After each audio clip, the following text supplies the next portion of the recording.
Hello friends, welcome to machine learning. इस video में मैं बात करने वाला हूं टारगेटेड मार्केटिंग। एक एग्जांपल के साथ हम समझेंगे कि ये मार्केटिंग के सेक्टर में मशीन लर्निंग किस तरह से वर्क करती है। लेकिन इसको समझने के लिए आपको समझना पड़ेगा क्लस्टरिंग क्या होता है और एक एल्गोरिदम के मींस क्लस्टरिंग एल्गोरिदम में आपको समझाऊंगा, साथ में यूक्लिडियन डिस्टेंस। तो चलिए शुरुआत करते हैं।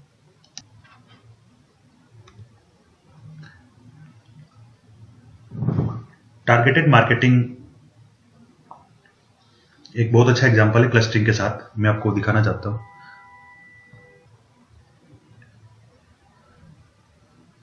सो क्लस्टरिंग क्या है? It is basically type of unsupervised machine learning.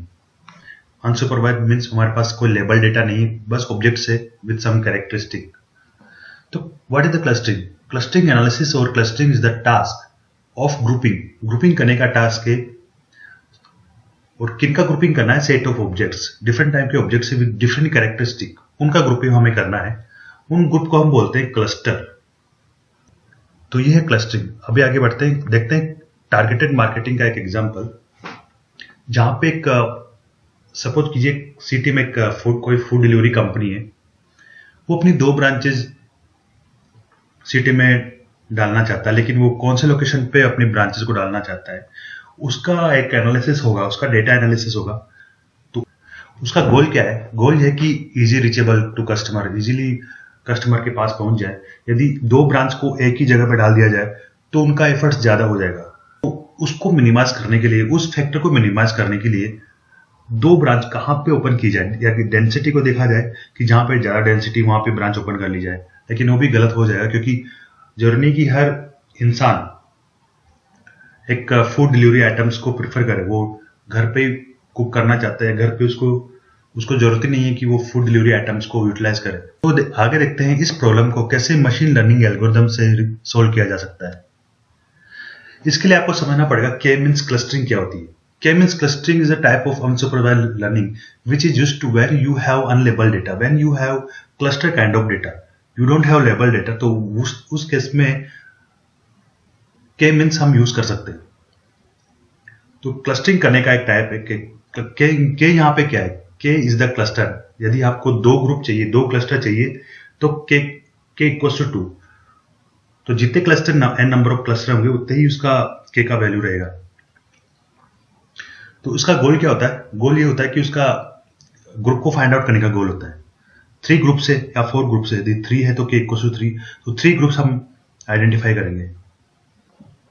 लेकिन ये किस तरह से होता है? इसके लिए हमें क्या करना पड़ता है? सपोज मैं एक एग्जांपल लेता हूं जहां पे हमारे पास कुछ ऑब्जेक्ट्स है। ऑब्वियसली एक सिटी की बात करते हैं कि ह्यूज नंबर रहेगा, ह्यूज डेटा रहेगा, लेकिन एक छोटा सा मैं एग्जांपल यहां पे आपको दिखाना चाहता हूं, जिसमें कि हमारे पास 8 ऑब्जेक्ट्स है, डिफरेंट ऑब्जेक्ट्स। अभी हमें यहां पे हमें 2 क्लस्टर चाहिए, 2 ग्रुप चाहिए। तो उसके लिए हमें कोई सेंटर पॉइंट रहेगा जो कि ग्रुप को रिप्रेजेंट करेगा। तो एक रैंडमली हमें ग्रुप एक सेंटर पॉइंट हमने दे दिया है। अभी आप देखिए, अभी हमें डिस्टेंस कैलकुलेट करनी है with each points, her centroid की दूरी। जैसे कि सपोज कीजिए बी का डिस्टेंस ए से कितना है या ई से कितना है। तो जहां भी डिस्टेंस कम होगा, दोनों सेंटर की जो डिस्टेंस है ए के साथ, वो किसकी कम है? वो बी की कम है। तो ए को असाइन कर दिया जाएगा बी में। इस तरह से एफ की डिस्टेंस, इस तरह से बी और ई की बात करते हैं। तो यहां पे बी और ई के लिए एफ की डिस्टेंस किसके साथ कम है? बी के साथ है, तो बी को असाइन कर दिया जाएगा, एफ को असाइन कर दिया जाएगा बी में। इस तरह से सी की बात करें, ऑब्वियसली सी, यहां पे आप देखते हो विजुलाइज जो हो रहा है, यहां पे सी का डिस्टेंस, सी बिल्कुल पास है, तो बिल्कुल क्लोज के ऑब्जेक्ट्स को फाइंड आउट किया जाता है और उसको असाइन कर दिया जाएगा। उसके बाद हमें मीन निकालना है, एक्स एंड वाई कोऑर्डिनेट्स का mean. X and Y centroid का जो मीन, जो न्यू सेंट्रोइड जो निकल के आता है, वो उनका एक मीन पॉइंट होगा। तो हमें 2 ग्रुप यहां पे मिल जाते हैं, और साथ में जब उसका मीन निकालेंगे तो ऑब्वियसली जो न्यू वैल्यू जो निकल के आएगी सेंट्रोइड की, वो डिफरेंट रहेगी। उसके बेस पे बी थोड़ा मूव हो जाएगा, और ई भी, बी एंड ई दोनों सेंटर दोनों सेंट्रोइड है वो अपनी पोजीशन से थोड़ा आगे पीछे हो जाएंगे। तो अभी इसी स्टेप को मैं रिपीट करना है जहां पे वही डिस्टेंस फाइंड आउट करते हैं किसका डिस्टेंस किससे कम है, बी से कम है या ई से कम है। तो जो भी बी के क्लोजेस्ट रहेंगे उनको एक उसी ग्रुप में डाल दिया जाएगा। तो इसको हम तब तक करेंगे जब तक कि मीन आपका कांस्टेंट ना हो जाए या मीन चेंज होना बंद हो जाए। तो ये है के मीन्स एल्गोरिथम। अब एग्जांपल को आगे बढ़ाते हैं जो कि टारगेटेड मार्केटिंग की बात कर रहा था, जहां पे मुझे 2 ब्रांच ओपन करनी है, नीड टू ओपन 2 ब्रांचेस। अब एक सिटी की बात करते हैं जहाँ की पॉपुलेशन बहुत ज्यादा है, लाखों में होती है। एक छोटा सा मैंने आपको समझाने के लिए छोटा सा एक कुछ ऑब्जेक्ट्स लिए हैं। अभी आगे बढ़ते हैं। अभी मुझे यहाँ पे 2 ब्रांच ओपन करनी है सिटी में। तो मुझे क्या करना पड़ेगा, जैसा आपने देखा के मीन्स क्लस्टरिंग में इनिशियलाइज मुझे रैंडमली कोई भी 2 पॉइंट इनिशियलाइज करने। जैसे ये 2 पॉइंट देखिए आप, C1 एंड C2, 4 4 और 3 10।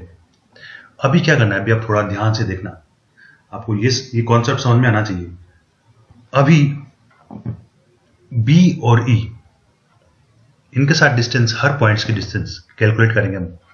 इसके लिए हम यूज करेंगे यूक्लिडियन डिस्टेंस। यूक्लिडियन डिस्टेंस का फॉर्मूला आप देख सकते हो, जहां पे यूक्लिडियन डिस्टेंस यूज होता है जब 2 पॉइंट्स के बीच की डिस्टेंस फाइंड आउट की जाती है।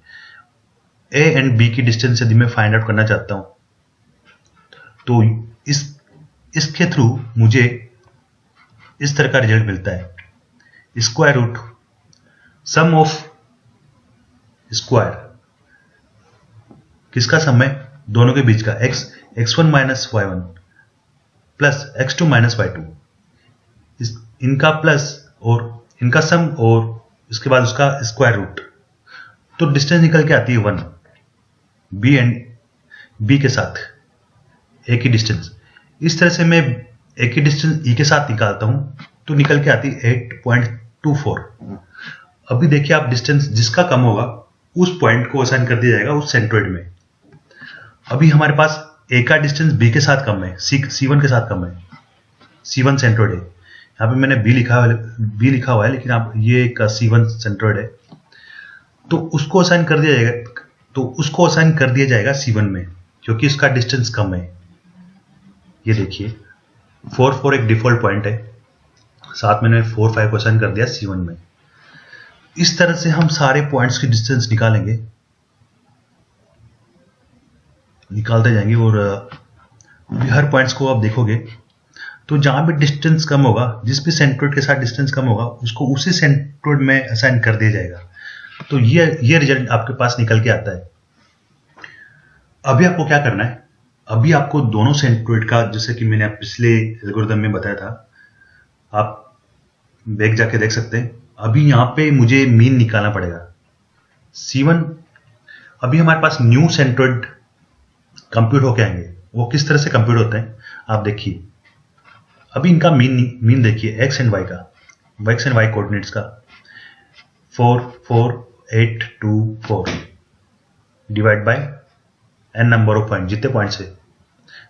इस तरह से y कोऑर्डिनेट्स है, x और y का कोऑर्डिनेट्स जो न्यू सेंटर निकल के आता है वो 4.4 और 3.2।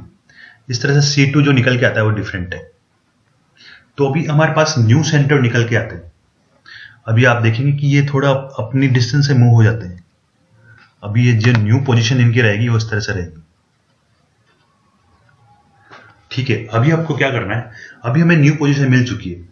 अभी हमें यह भी पता चल चुका है कि C1 में कौन कौन से ऑब्जेक्ट्स है, C2 में कौन कौन से ऑब्जेक्ट्स है। अभी फिर से हम वही प्रोसेस रिपीट करते हैं जहां से हमें डिस्टेंस निकालनी है। इस बार मैंने शॉर्ट में आप लिख दिया यहाँ पे डिस्टेंस क्या है। तो उसके बाद आप देखोगे ये डिस्टेंस निकालने के बाद जो C1 का जो न्यू वैल्यू, C1 में जो पॉइंट्स है, मतलब C1 सेंट्रोइड में, C1 क्लस्टर में जो ऑब्जेक्ट्स निकल के आते हैं वो आप देख सकते हो, ये ऑब्जेक्ट्स हैं। C2 में ये ऑब्जेक्ट्स हैं। तो भी हमारे पास अभी हमारे पास 2 ग्रुप बन चुके हैं, 2 क्लस्टर बन चुके हैं। फिर से उनका मीन निकालना है, फिर से एक नया वैल्यू आता है, फिर से वही रिपीटेशन चलता है। तो अभी C1 C2 का एक न्यू डिस्टेंस, तो अभी हमें न्यू C1 C2 मिलते हैं। तो इस स्टेप को, इस प्रोसेस को तब तक रिपीट करना है जब तक कि आपके पास C1 C2 इनका जो एवरेज, जो सेंटर का जो एवरेज, जो मीन है, वो चेंज होना बंद हो जाता है। तो इस तरह से हमें दो ग्रुप मिल जाते हैं। तो इस तरह से हमें अभी आप देखोगे, इस तरह से आप आइडेंटिफाई कर सकते हो कि अभी जो ब्रांच ओपन करना चाह रहे थे वो कौन से लोकेशन पे हमें करना है। तो इन दो लोकेशन पे, क्योंकि ये दो ग्रुप बन चुके हैं, एक ग्रुप ये हो गया, एक ग्रुप ये हो गया, ये दो ग्रुप है। तो इन लोकेशन पे इनको मैंने एक डिफरेंट कलर में दे दिया था आपको समझाने के लिए। तो ये दो लोकेशन है जहां पे फूड डिलीवरी कंपनी अपनी ब्रांच ओपन कर सकती है। तो ये वो एग्जांपल है जो मैं आपको एक्सप्लेन करना चाह रहा था कि मशीन लर्निंग का जो क्लस्टरिंग एल्गोरिथम है वो किस तरह से हेल्प करता है टारगेटेड मार्केटिंग या डिफरेंट काइंड ऑफ मार्केटिंग में, किस तरह से हेल्प कर सकता है। तो अभी के लिए इतना ही। कुछ डाउट्स रहते हैं तो आप नीचे कमेंट बॉक्स में डाल सकते हो, मैं कोशिश करूंगा कि उसके आंसर दे पाऊं। अभी के लिए इतना ही। Thank you.